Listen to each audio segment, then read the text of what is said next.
여러분, 우리가 예배드리러 교회 올 때는 복잡한 생각을 갖고 왔어도 예배를 드리고 난 다음에는 마음에 말씀이 있고 입에 말씀이 있어서 생각이 변화되고 말씀이 변화되는 게, 그게 바로 하나님이 기뻐하는 신앙인 줄로 믿습니다.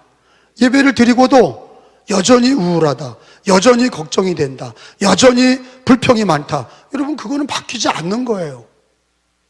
우리가 예배를 드리고 나서는 하나님이 역사하실 거를 믿고 말씀을 마음에 담고 입에 말씀을 담아서 성령 충만한 신앙으로 하나님께 영광을 돌릴 때에 이 예배가 하나님이 기뻐하는 예배가 될 줄로 믿습니다.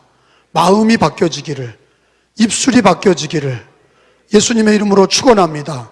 특별히 제가 설교하기 전에 사진을 한 장 보여드리겠습니다.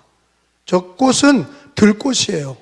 강화에 어디에나 피는 들꽃인데 야생화죠. 근데 여러분, 꽃 이름을 아세요? 그렇죠.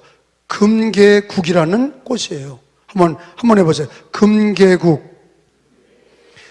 야생화인데 북아메리카에서 우리나라로 수입된 꽃이에요. 근데 야생으로 다 퍼져서 이제는 우리가 길거리에서 흔히 보는데, 그 꽃말이 아름다워서 제가 이 야생화를 보여드리는 거예요. 상쾌한 기분. 금계국의 말뜻은 상쾌한 기분. 여러분, 예수님을 만나면 상쾌해집니다. 은혜를 받으면 상쾌해집니다. 오늘 예배를 드리고 예수님으로, 성령으로 상쾌해지시는 여러분이 되시기를 축원합니다. 자, 이 꽃을 선물해 드리면서 성경의 본문으로 들어가겠습니다. 여러분, 여호수아 5장에 하나님께서 두 가지를 요구하시는데, 하나는 할례입니다. 할례를 받으라. 그래서 2절에 보니까 읽어봅니다. 시작. 그때 여호와께서 여호수아에게 이르시되 너는 부싯돌로 칼을 만들어 이스라엘 자손에게 다시 할례를 행하라 하시며, 따라합시다. 다시 할례를 행하라. 그 다음에 3절 읽어보니까 시작. 여호수아가 부싯돌로 칼을 만들어 할례산에서 이스라엘 자손들에게 할례를 행하니라. 여러분, 이 할례는요, 받은 사람을 또 받게 한 게 아닙니다. 여기 오늘 읽은 말씀에 보면은 이 사람들은 광야에서 태어난 자녀들이에요. 모세와 함께 애굽에서 나왔던 1세대는 할례를 모세가 다 행했어요. 그런데 가나안 땅에 들어가지 아니하고 불신앙과 불순종으로 그들은 하나님의 약속의 땅에 들어가지 못했어요. 그리고 광야 40년 동안 살다가 죽으면서 거기서 애를 낳은 거예요. 광야에서 애를 낳은 사람들은 할례를 받지 못했어요. 그래서 오늘 할례를 하나님 명령하셨어요. 여러분, 우리는 지금 이 기독교인들은 할례를 받지 않습니다. 그러나 구약의 백성들은 반드시 하나님의 명령대로 할례를 받았어요. 그러니까 이 할례의 기원은 어디 있습니까? 믿음의 조상 아브라함 때부터 할례를 받은 거예요. 그 할례의 뜻은 여기 성경에 보면은 하나님의 택함 받은 백성의 징표예요. 할례를 꼭 받아야 되죠. 할례를 받아야 되는 거예요. 할례의 히브리 말은 물라라는 뜻인데, 이 물라는 할례를 행해라, 할례를 받아라, 그런 뜻이에요. 태어난 아기들, 남자 아기들 8일 만에 할례를 행했는데, 예수님도 마리아가 할례를 8일 만에 했어요. 성전에 올라와서 할례를 행하고 하나님의 백성인 거를 그렇게 할례를 통해서 언약을 표징을 받았어요. 아브라함과 맺은 할례는 창세기서에 나와요. 창세기 17장에 가서 보니까 10절에 가서 보겠어요. 창세기 17장 10절 11절을 찾아서 읽습니다. 너희 중 남자는 다 할례를 받으라. 이게 하나님의 명령이에요. 시작. 너희 중 남자는 다 할례를 받으라. 이것이 나와 너희 후손 사이에 지킬 내 언약이다. 언약의 표시예요. 할례는 받아도 되고 안 받아도 되고 그러는 게 아니라 하나님의 백성은 반드시 받아야 돼. 그리고 그 방법은 뭐냐? 남자의 생식기 표피를 잘라내는 거예요. 11절 읽어봐요. 시작. 너희는 포피를 베어라. 이것이 나와 너희 사이의 언약의 표징이라. 그러니까 언약의 표징이에요. 아브라함 때부터 할례를 받았어요. 그리고 이 할례는요, 어느 정도까지로 귀하냐면 이스라엘 백성들이 애굽에서 나온 사건이 유월절이잖아요. 유월절에 식탁이 중요한데 유월절에 만찬을 했다고요. 어린 양의 피를 바르고 양고기를 먹고 쓴나물을 먹으면서 그날 만찬을 했어요. 이게 뭐가 돼요? 성만찬이 되는 거예요. 예수님의 유월절 성찬식이 돼요. 근데 구약의 유월절은 반드시 할례 받은 사람만 참석하게 돼 있어요. 할례 받지 못한 사람은 유월절 만찬에 들어올 수가 없어요. 그만큼 할례는 언약의 표시고 하나님의 명령을 따라서 하나님의 백성인 것을 표하는 거예요. 출애굽기 하나 더 찾아봐요. 12장 43절, 12장 48절에 가서 보니까 출애굽기 12장 48절에 가서 할례의 중요성, 할례 받지 못한 사람은 유월절 만찬에 못 들어와요. 구원의 축복에 못 들어오는 거예요. 그러니까 48절, 자, 찾은 줄 알고 있습니다. 너희와, 시작, 너희와 함께 거류하는 타국인이 여호와의 유월절을 지키고자 하거든 그 모든 남자는 뭐를 받고? 할례를 받은 후에 가까이하여 지킬지니 곧 그는 본토인과 같이 될 것이나 할례 받지 못한 자는 먹지 못할 것이니라. 그러니까 할례 못 받은 사람은 하나님의 백성으로 인정을 받을 수 없는 거예요. 유월절 만찬에 들어올 수 없는 거예요. 하나님의 식탁에 올 수 없는 거예요. 이방인이라도 할례를 받은 사람만 유월절 만찬에 들어올 수 있고 하나님의 백성으로 인정을 받는 거예요. 그러니까 할례가 그게 중요한 거예요. 근데 왜 우리 기독교인은 할례를 안 받습니까? 우리 교회에서 그냥 할례가 귀찮아서 할례 대신 세례로 정한 겁니까? 아니에요. 하나님의 아들 예수님이, 구세주 예수님이 할례를 세례로 바꾸셨어요. 그게 어디 나오냐? 마태복음 28장에 나오는 거예요. 마태 28장에 가서 보니까 마태 28장에 보세요. 기독교인은 이제 더 이상 할례를 받지 않아요. 그리고 그 대신 예수님이 정하신 언약의 표가 뭐냐? 세례란 말이에요. 세례예요. 성부, 성자, 성령의 이름으로 세례를 받으라. 예수 믿는 사람들 구원에 받은 표식이 뭐냐? 세례예요. 그게 28장 19절이에요. 읽어봅니다. 거기 빨간 글자는 예수님의 어록이에요. 시작. 그러므로 너희는 가서 모든 민족을 제자로 삼아 아버지와 아들과 성령의 이름으로 세례를 베풀고 내가 너희에게 분부한 모든 것을 가르쳐 지키게 하라. 볼지어다 내가 세상 끝날까지 너희와 항상 함께 있으리라 하시니라. 자, 세례를 정하신 분이 누구예요? 교회예요? 예수님이세요. 다시 물을게요. 세례는 누가 정하셨어요? 예수님이 정하신 거예요. 구세주 예수님이 정하시고 모든 민족으로 전도하고 그들이 예수님을 믿으면 성부, 성자, 성령으로 세례를 줘라. 그게 구원의 표식이야. 그게 바뀐 거예요. 뭐에서 뭐로? 할례에서 세례로 바뀐 거예요. 그러니까 기독교인은 할례 안 받아요. 반드시 뭐 받아요? 세례 받아요. 유아 세례도 받고 어른 세례 받고 주 예수를 믿는 사람들은 세례를 반드시 받아야 돼. 왜? 그게 구원의 표식이야. 물로 세례를 받으라. 주님의 명령이에요.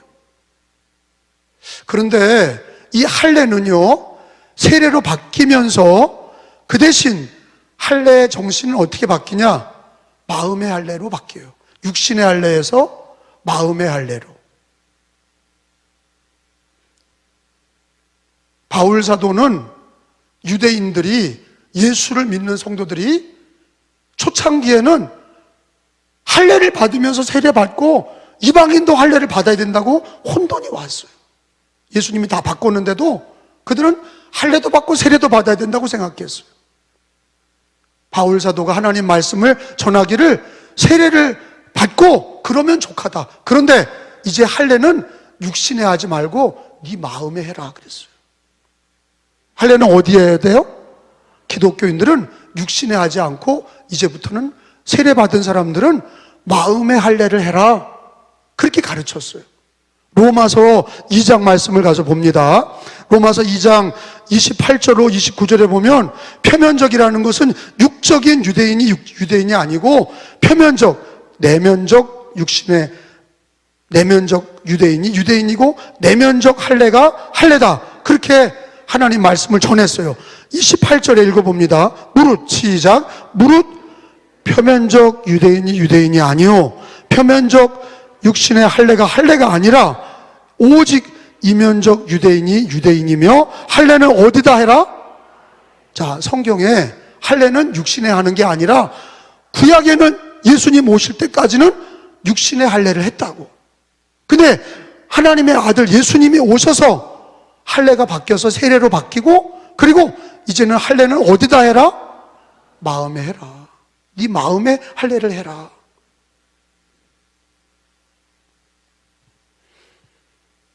자, 그럼 마음의 할례에 대해서 말씀을 드리겠어요. 그럼 마음의 할례가 뭐냐? 육신의 할례는 표피를 잘라내는 거예요. 그리고 하나님과의 언약이 이루어지고 그리고 하나님의 백성임을 증거하는 게 할례예요. 근데 마음의 할례는 뭐냐? 더러운 죄를 잘라내고 회개하는 것이 마음의 할례입니다. 다시요. 마음의 할례는 뭐예요? 회개입니다. 기독교인들이 세례를 받고 마음의 할례를 날마다 해야 될 이유는 회개를 하라는 뜻이에요. 겉으로 하는 할례가 아니라 이제는 마음의 할례를 해라. 네 죄를 하나님 앞에 회개하고 그를 잘라내라. 근데 재미난 거는 오늘 여호수아가 할례를 행한 곳이 어디냐?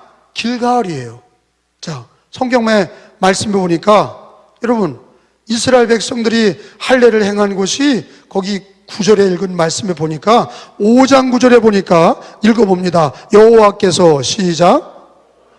여호수아에게 이르시되 내가 오늘 애굽의 수치를 너희에게서 떠나가게 하였다 하셨으므로 그곳 이름을 오늘까지 뭐라?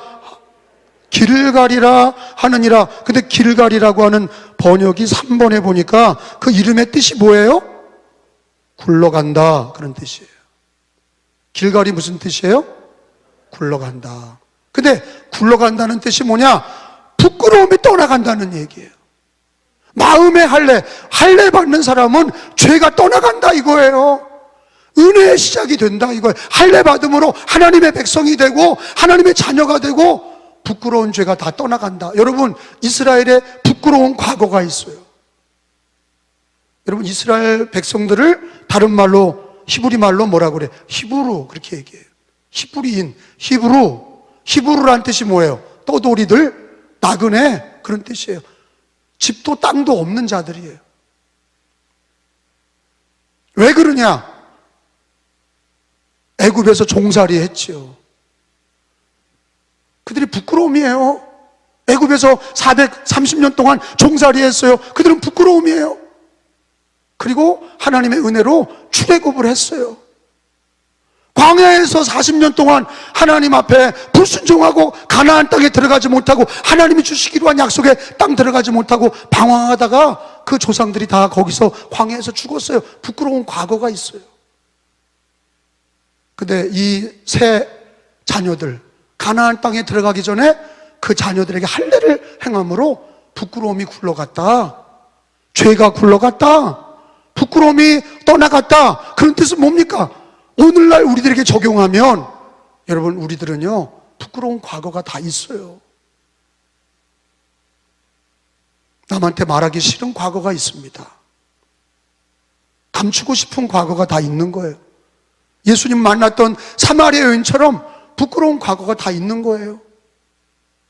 숨겨놓고 싶은 과거가 있는 거예요. 어떤 사람은 못 배워서 못 배운 학력이 부끄러움이 돼서 누가 묻지도 않았는데 난 가난해서 공부를 못했시다 그러더라고요. 글을 못 읽습니다. 성경 찾을 때 못 찾습니다. 부끄러워 죽겠습니다. 그런 얘기를 해요. 교회 나오기 싫습니다. 부끄러움을 덮으려고 그러는 거예요. 어떤 사람은 자기 자식이 너무 망가져가지고 자녀가 망나니가 돼서 자녀를 감추고 싶은 거예요. 부모 세대는 참 신앙생활 잘하고 부모 세대는 어엿한 사람들인데 강화 안에서 자녀들이 망가져가지고 자녀들 얘기하기도 싫은 거예요. 자녀 얘기만 나오면 부끄러워서 말을 못하는 거예요. 어떤 사람은 몸에 병이 있어서 감추고 싶은 거예요. 남편이 부끄러운 사람이 있어요. 아내가 부끄러운 사람이 있어요. 자식이 부끄러운 사람이 있어요. 우리가 여기 올 때는 다 부끄러운 게 있는 거예요. 그런데 마음의 할례가 왜 중요하냐? 하나님 앞에 그 할례를 받는 사람은, 마음의 할례를 받는 사람은 부끄러움이 떠나갔다는 뜻이에요. 우리 기독교인들이 초창기에 이 조선의 땅에서 대한민국으로 거쳐오면서 참 부끄러운 과거가 많았어요. 쌍놈도 많았어요. 양반 쌍놈, 그 쌍놈들이 예수님 믿었죠. 부끄러운 과거가 많은 거예요. 백정 중에 예수 믿는 사람들도 있었어요. 부끄러운 거예요. 그런데 예수님 믿고 회개하고는 부끄러움이 다 떠나가서 그분들이 장로님이 되고 그분들이 목사님이 되고, 할렐루야, 완전히 예수님 믿고 부끄러움이 떠나간 거예요. 여러분, 우리 인생이 어디서 부끄러움이 바뀌어집니까?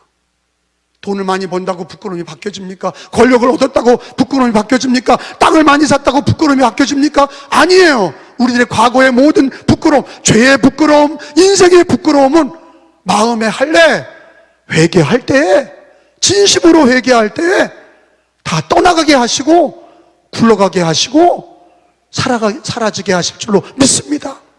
그래서 깡패된 자들이 부끄러운 과거가, 예수님 믿고 완전히 마음의 할례 받은 사람들은 그걸 간증하는 거예요. 부끄러움을 감춰놓지 않는 거예요. 오히려 나는 깡패였는데, 나는 부끄러운 사람이었는데 예수님 믿고 나는 하나님의 자녀가 됐고 이렇게 신앙생활 잘하면서 영광을 돌린다. 그것이 부끄러움이 간증이 되는 걸 여러분 우리 다 듣지 않습니까?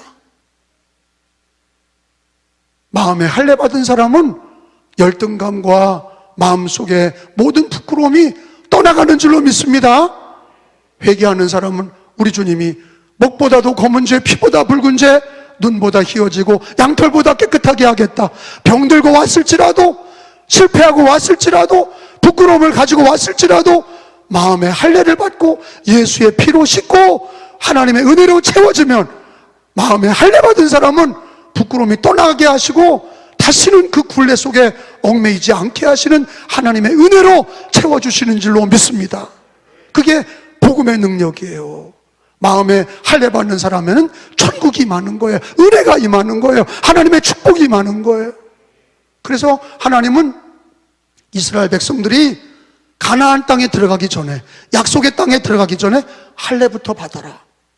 부끄러운 과거가 다 잘라져 나가고 부끄러움이 떠나가고 할례 받아서 모든 과거의 죄악들이 다 굴러가고 그 할례 받은 그 은혜로 성결하게 되고 하나님 앞에서 은혜 받은 것을 가지고, 성결함을 가지고 약속의 땅에 들어가게 하신 것을 믿으시기를 축원합니다. 그러니까 마음의 할례는요, 모든 일을 시작하기 전에 하루의 일을 시작할 때 마음의 할례를 받아야 돼. 믿지 않는 사람들은 어떤 일을 할 때에, 여러분 이제 이스라엘 백성들이 이 여호수아 5장은 어떤 상태냐? 가나안 땅에 들어가서 전쟁을 해야 돼. 그러면 전쟁을 앞두면 제일 먼저 뭐를 점검해야 돼요? 인간적으로 보면 전쟁 무기를 점검하고 군대를 점검해야 돼. 근데 하나님은 생사화복을 주관하시고 역사의 주관자시고 우리를 죽이기도 하시고 살리기도 하시고 없게도 하시고 있게도 하시고 낮추기도 하시고 높이기도 하시고, 하나님이 창조주이시고 전능하신 하나님은 우리에게 뭘 요구하시냐? 네가 준비하는 것보다 내 앞에 마음의 할례를 받고 성결하라. 성결한 게 능력입니다. 하나님이 은혜를 주셔야 돼. 성결함을 받아야 돼. 깨끗함을 받아야 돼. 거기서부터 하나님이 은혜를 주시고 축복을 해주시는 거예요. 그래서 교회는 오래 다닌 교인들보다 더 중요한 거는 오래 다녔든지 지금 믿었든지 예배당에 와서 마음의 할례를 받고 회개하는 사람이 예배 때 은혜를 받는 거예요. 믿으시면 아멘. 회개하는 사람이 천국이 임하는 거예요. 회개하는 사람에게 하나님이 새로운 길을 열어주시고 약속의 땅에 넣어주시는 거예요. 회개는 부끄러운 죄가 떠나가는 거예요. 회개는, 마음의 할례는 부끄러운 모든 죄가 굴러가는 거예요. 믿으시기를 축원합니다. 다윗도, 믿음의 조상 다윗도 수많은 부끄러운 일이 많았어요. 바세바를 취하기도 하고, 그래서 애도 낳고 하나님께 야단도 맞고, 첫째 아들이 구테타를 일으켜서 왕권을 뺏들라고 그리고 둘째 아들도 구테타를 일으켜서 왕권을 뺏들라고 그리고. 그러니까 이해도 되는 게, 바세바를 통해서 낳은 솔로몬에게 왕위를 이어준다고 하니까 첫째 아들, 둘째 아들이 눈이 뒤집혀서 난리가 나서 아버지를 제거하고 왕권을 얻으려고 그랬던 거예요. 다윗은 죽을 때까지 고생하고 억울한 일, 부끄러운 일이 너무도 많았어요. 감추고 싶은 일이 너무도 많았어요. 다윗은 평탄한 삶을 살지 않았어요. 근데 그 부끄러움이 성전에서 다윗은 회개할 때마다, 다윗이 할례를, 마음의 할례 받을 때마다 하나님, 나의 죄악을, 이 검은 나의 죄를 다 도말해 주옵소서. 목보다도 검은 죄, 피보다 붉은 죄 하나님 다 깨끗하게 하여 주옵소서. 회개할 때마다 하나님이 다윗에게 은혜를 주시고 일으켜 주시고 죄악이 굴러가게 하시고 부끄러움이 떠나가게 하셨습니다. 마음의 할례는 은혜입니다. 마음의 할례는 축복입니다. 오늘 하나님께서 우리에게 어떤 음성을 들려주세요? 마음의 할례를 가르쳐 주시는 거예요. 이스라엘 백성들에게 할례를 받게 하신 하나님, 우리 세례받은 우리 기독교인에게는 마음의 할례를 받게 하소서. 부끄러움이 굴러가게 하시고 죄악이 다 떠나가게 하시는 하나님의 은혜가 있게 하시는 거예요.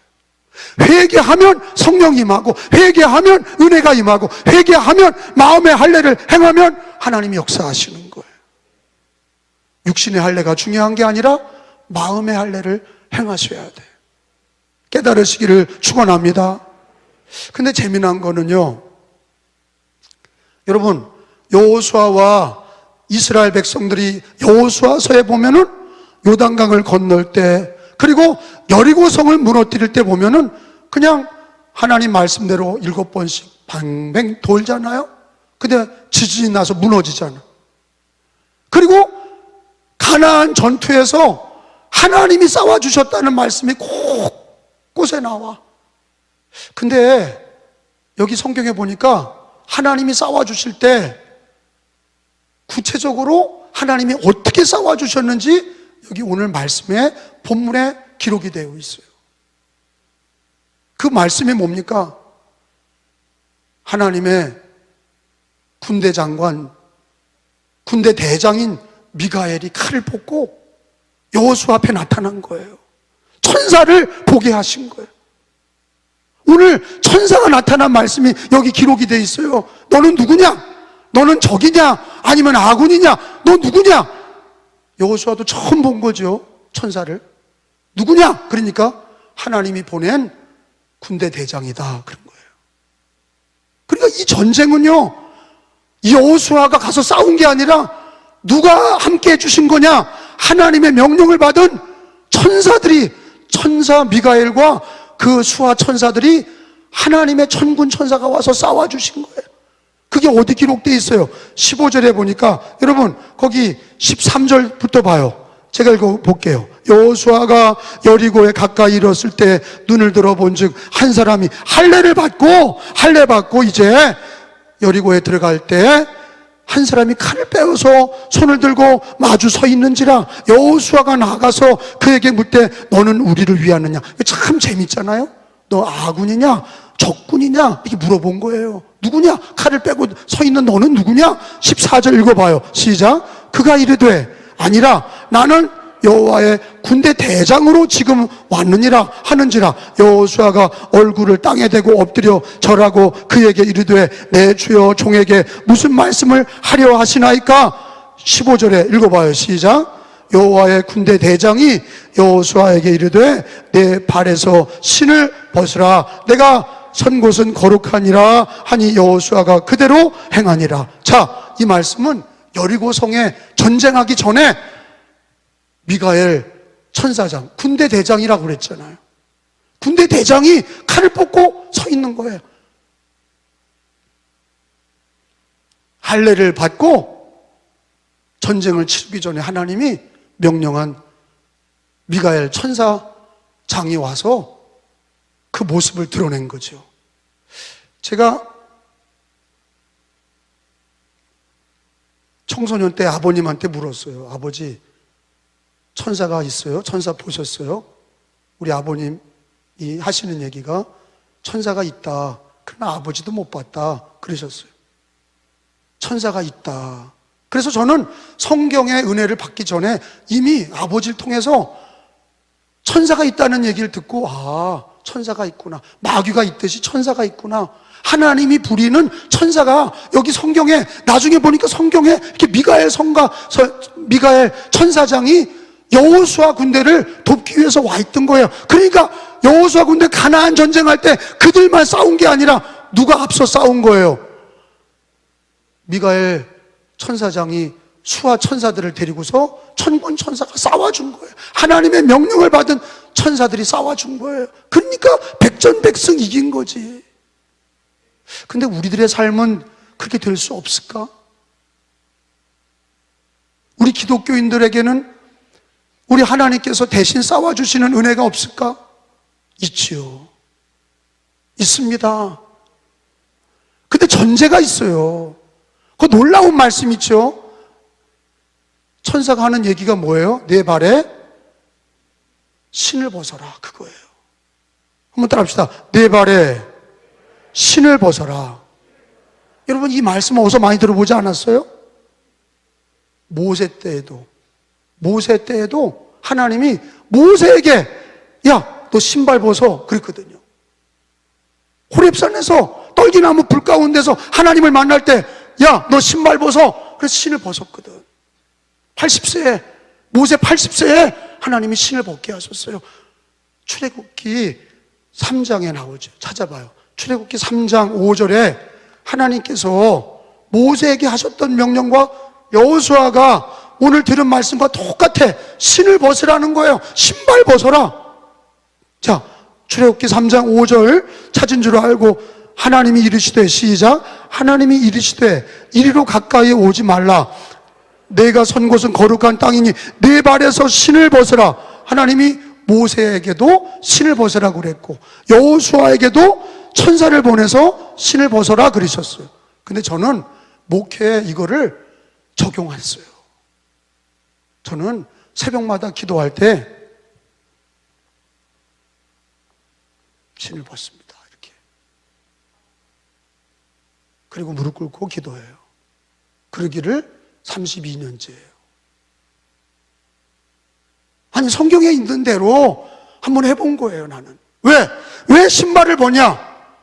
내 방법에 신을 벗는 거예요. 세상 신을 벗는 거예요. 그 신을 신고 내 마음대로 다니고 내 방법대로 한 거, 내 수단대로 한 거, 하나님의 전에 와서 신을 벗는 거예요. 왜? 이제는 하나님이 나에게 세상 신을 벗어라. 그리고 하나님이 신겨주시는 신이 있어. 신발은 우리들에게 중요한 거죠. 신을 신고 어디를 가고, 신을 신고 내 발이 보호되고, 요즘에는 그게 모양도 아름답게 내주죠. 아름다운 신발도 있어요. 그러나 신발은요, 내 수단과 내 방법의 표현이에요. 신을 신고 내가 가고 싶은 대로 가고 내 방법대로 사는 거예요. 근데 교회에 와서는 신을 벗어야 돼. 내 발에 신을 벗어야 돼. 그걸 안 벗는 사람은 하나님이 도와주지 않아. 노인이나 어린이나 교회 오면 마음의 할례를 받고 회개하고 그리고 신발을 벗어야 돼. 그리고 하나님이 신겨주시는 신발을 신어야 돼. 근데 내가 성경에 다 조사해 보니까 하나님이 신겨주시는 신이 있더라고. 이런 거는 성경적인 거지 신학적인 게 아니에요. 근데 나는 이걸 믿어요. 성경이 우선이지요. 성경 말씀이 우선이에요. 성경에는 하나님이 신을 벗어라 그렇게 말씀하시는 거는요, 모든 예배 때마다 신발을 벗어야 돼요. 왜? 그래 하나님이 싸워주시고 하나님이 인도하시고 새로운 신을 신겨주시고. 근데 성경에 보니까 에베소서 6장에 보니까 하나님이 신겨주시는 신이 있어. 찾아봐요. 에베소서 6장 다 찾아봐요. 에베소서 6장 15절에 봐요. 자, 오늘 이 말씀을 읽고 정리합니다. 하나님이 신겨주시는 신이 있다 이거예요. 오늘도 우리는 이 신을 신어야 돼. 내 신발을 벗고 하나님의 신을 신어야 돼. 근데 에베소서 6장 15절 읽어봅니다. 시작. 평안의 복음에 준비한 것으로 신을 신고. 여기 성경을 다 찾아보면 전신갑주에 대한 말씀을 주시면서 특별히 신발에 대한 말씀이 기록이 돼 있어. 복음에 준비한 것으로 신을 신어라. 따라합시다. 복음이 준비한 것으로 신을 신고. 그러니까 쉽게 말하면 이제는 예수님 믿고 교회 나오면 예배 때마다 마음에 할례를 행하셔. 아멘? 할례를 행하라는 게 뭐예요? 회개야. 그래야 너의 부끄러움이 다 떠나간다. 너의 부끄러운 인생이 다 떠나간다. 그리고 하나님의 은혜가 시작이 되고 거기 성령이 임하시고 축복이 시작이 된다. 그리고 신을 벗어야 돼. 또 여기 오늘 예배드리고 신발을 다 남겨놓고 가시기를 바랍니다. 신발 다 벗어놓고 맨발로 가세요. 나는요, 예배드리러 와서 신을 벗어요.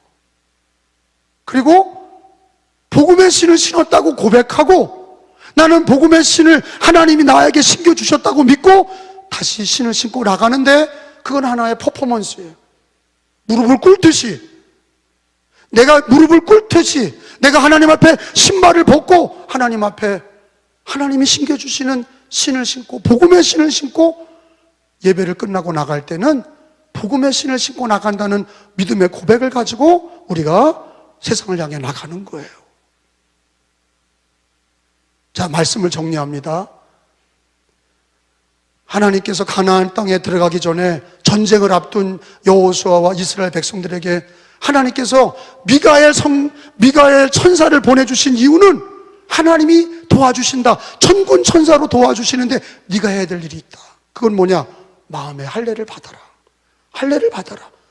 회개하고 성결하게 되라. 그리고 신을 벗어라.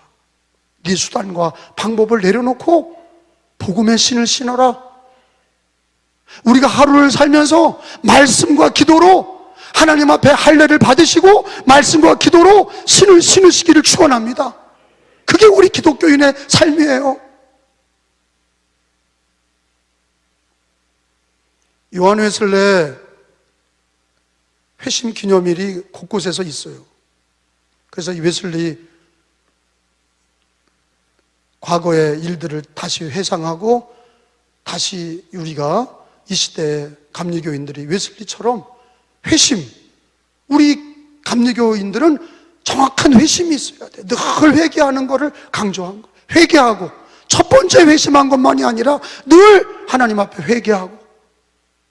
웨슬리의 회개 기도가 늘 있었거든요. 그리고 우리는 복음의 신을 신고 웨슬리처럼 복음을 전했는데 말로만 그리는 게 아니라 그게 저에게는 목회가 되고 여러분에게는 신앙이 되어서 하루하루 마음의 할례를 받고 복음을 신고 복음의 신발을 신고 나가서 복음을 증거하는 은혜교인들이 되어야 될 줄로 믿습니다.